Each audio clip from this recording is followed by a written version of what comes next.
দেখেন, মাকে ভালোবাসলে বউ চলে যায়, এটা আসলে আমি আগে বিশ্বাস করতাম না।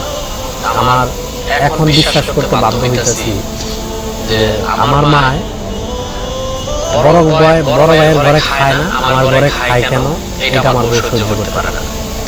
এই কারণে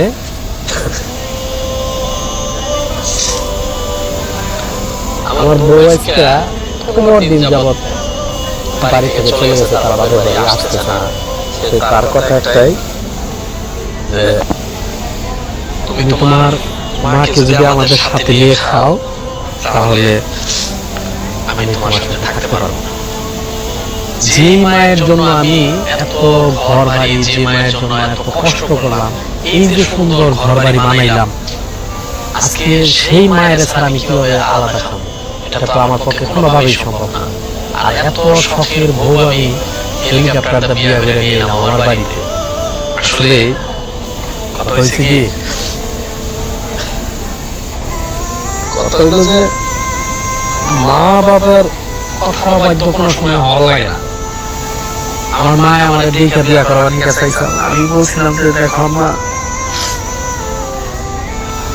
আমার পছন্দে আমি বিয়ে করবো, আমি তোমাদের পছন্দে সবকিছু করতে রাজি আছি। তবে আমার মায়ের বাপে একটা কথাই বলছিল, দেখো বাবা, প্রেম করে বিয়ে করলে কিন্তু বউ ঠিক না।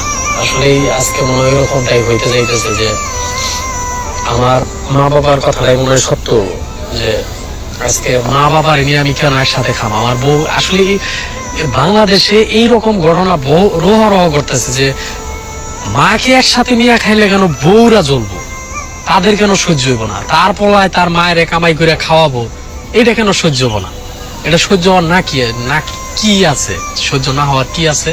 যা তার ছেলে তার মায়ের কামাই করে খাওয়াবো, তার বাপের কামাই করে খাওয়াবো, কেন খাবে না?